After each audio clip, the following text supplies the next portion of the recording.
Hi guys, welcome to this channel. So in today's tutorial, I'll be learning how to sew this beautiful six pieces blouse. So in our last class, we actually learned how to draft and cut this. I'll be dropping the link in the description box so you can watch it as well. So today we'll be learning how to stitch this together. Please watch this video to the end, like, subscribe and share this video so that other soulmates can get to watch this video as well. Please like this video so that YouTube can make it go viral. Okay, so guys, if you're interested in learning this, please watch this video to the end. As you can see, I'll be teaching you how to perfectly sew this. Look at the inside of our blouse and here is the outside. The finishing is top notch. So guys, let's get straight into the video.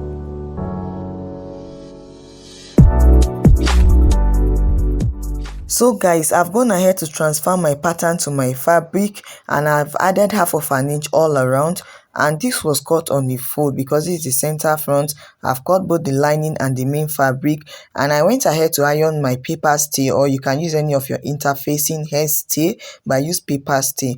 And also for the side front, I've gone ahead to transfer to my fabric as well. So I have two pieces for the lining and two pieces for the main fabric. Make sure you iron your paper stay or your hair stay on the wrong side of your fabric. And this is the side back. I've gone ahead to transfer to my fabric and I added half of an inch all around. I have two pieces for the lining, two pieces for the main fabric.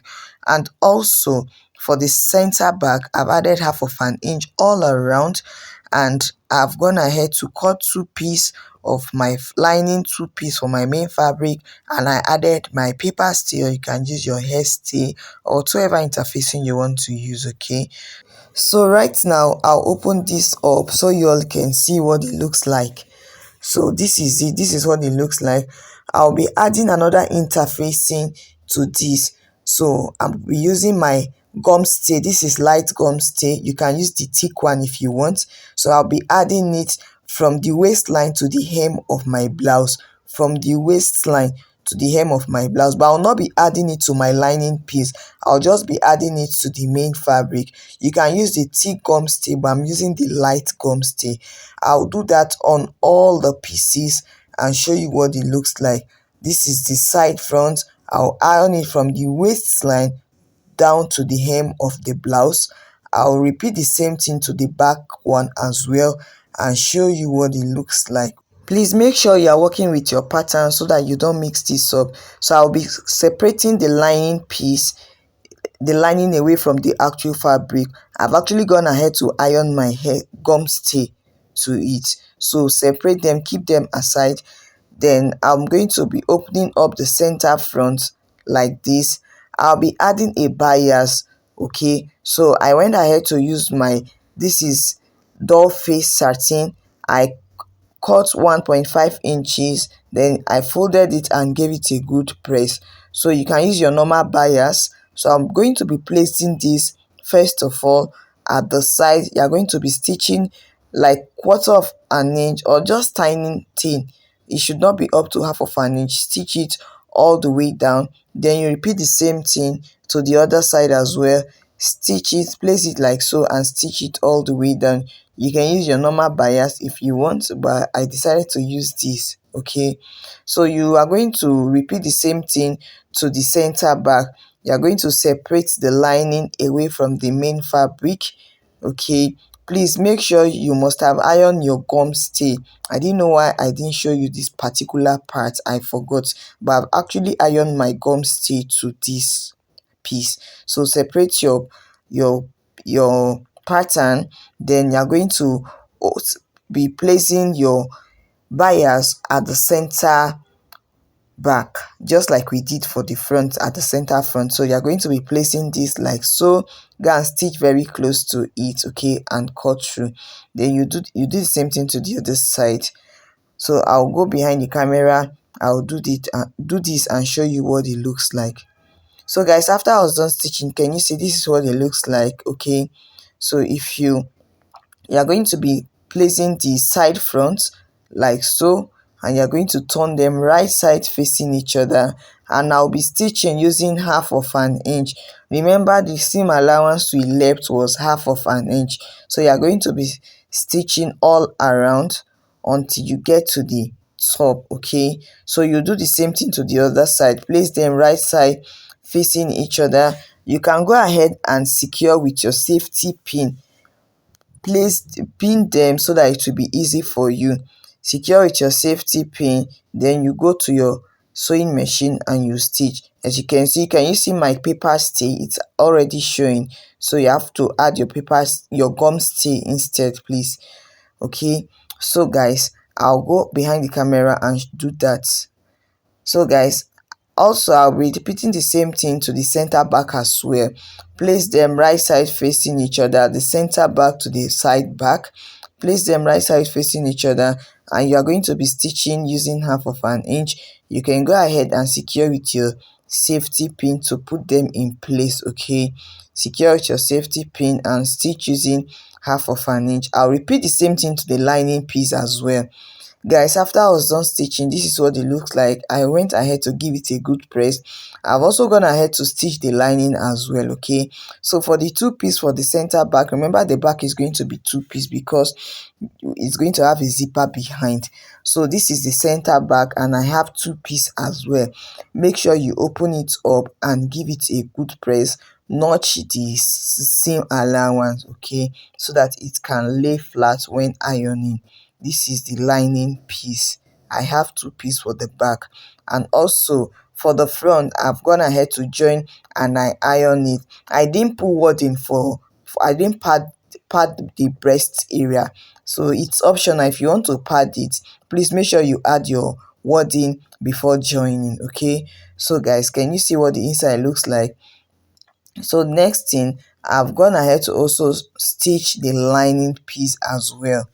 Please make sure you give it a good press. Okay, as you can see, I gave it a good press. You can use your ironing ham, so make sure you iron this carefully. And I'll be joining my lining piece.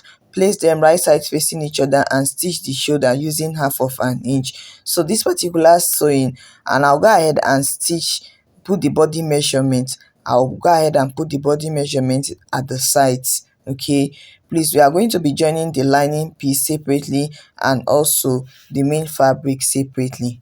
So place the right side of the back and the front together. Place them together at the shoulder. I'm going to be securing with my safety pin, and I'll stitch 1/2 inch at the shoulder, and also I'll stitch 1/2 inch at the other side of the shoulder. Place them right side facing each other. Go ahead and stitch using 1/2 inch. Then you place the body measurement as well. You repeat the same thing, the exact thing you did for the lining, you repeat the same thing to the main fabric. Okay, because we want them to align. So I'll go ahead and iron it as well. So guys, after I was done joining, this is what it looks like. As you can see, I've gone ahead to give it a good press, and on the waistline I notched it so that that point can relax well. So as you can see, I've joined this together. This is the front. So this particular method, you are just going to be sewing them separately. Sew the lining separately, sew the main fabric separately. As you can see, it's already coming out well. It's already taking shape. Okay, so this is it. This is what it looks like. I actually love the outcome when I was done sewing this. And also, this is the lining piece. I've gone ahead to stitch as well. Please make sure you notch the waistline so that it can be relaxed.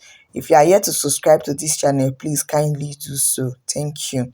So guys, next I'll be placing my zipper. I'll be stitching my zipper. So at the center back, I'll be marking 1/2 inch. Okay, then remember, I'm going to be, my zipper allowance was 1.5 inches, so I'm going to be marking 1.5 from the top until I get to the hem, and I'll place them like this. I'll be placing them the right side of my zipper to the right side of my fabric, and I'll stitch very close to it. Then I'll turn it to the other side as well. Just watch what I'm doing. If you don't understand what I'm saying, mark 1/2 inch. That's where our zipper will be stopping. Then you're going to be marking 1.5 inches for your zipper allowance. Please go ahead and mark 1.5. Don't just imagine that you know what the measurement. Please mark 1.5. Then you're going to be following it. You might not see this line, but I can actually see it. Then you're going to place your zipper this way.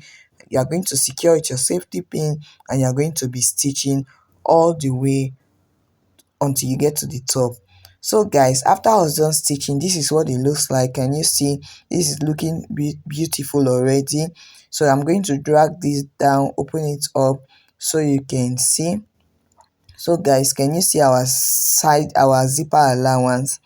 So I'm going to open this up like this and place the lining right side facing each other. Can you see? Please watch this carefully. Right side facing each other, and now we'll be turning the neck, and also we are going to be stitching the hem of this blouse. So place them like this, secure with your safety pin, go to your shoulder, make sure they align. The shoulder line, the shoulder of the lining and the main fabric, make sure they are aligning. Then you secure with your safety pin. Okay, you move to the next one. Just make sure you're doing this well. Okay, so make sure you're doing this well, and I'll open up the shoulder for the other side and secure with my safety pin. And when you get to the other zipper area, this is it. So I'll go ahead and stitch using half of an inch until I get to the other side. Okay, and also at the other zipper allowance, you can turn it this way. Please stitch on this first line or very close to it. Let me turn it so that you can see it better.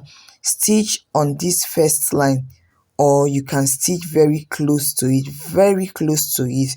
You are going to be stitching this until you get to the end, and from there you stitch the hem of your blouse.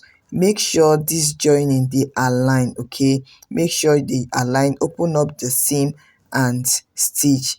Please make sure they align. So I'll do that behind the camera and show you what it looks like. When you get to this other side, you stitch it until you get to the top. Okay, so guys, I've gone ahead to stitch it. As you can see, I'll be cutting the excess zipper. Okay, we don't need this anymore. Go ahead and cut the excess zipper. Then I'm also going to be notching my area, the curved area. Can you see the two line that I was talking about? I have two lines on the zipper area. Okay, so I'll go ahead and make sure they align. Can you see that they are aligning? So I'll go ahead and notch the curved parts of my blouse, because I want this to relax well when I'm ironing. I'm going to repeat the same thing to the neckline as well. Please make sure you notch. Okay, then I'll go ahead and turn out. I'll be turning this out through my armhole. That's the only opening that we have. Please turn it out through the armhole, and I'll go ahead and give it a good press. Guys, after I was done turning out, I went ahead to iron it, and this is what the inside looks like. If I had used a different material, if I had not used lining, that means I'll be able to wear this dress in two different ways, because the finishing is top notch. Okay, so you can decide to fix your zipper at your sleeve, any sleeve of your choice. So I actually used a puff sleeve, but I didn't add it to this tutorial. Okay, so I have a tutorial on how you can make a puff sleeve, is up on the channel too, but this particular tutorial, I don't want it to be longer than this. Thank you for watching this video to the end. See you guys in my next tutorial. Bye.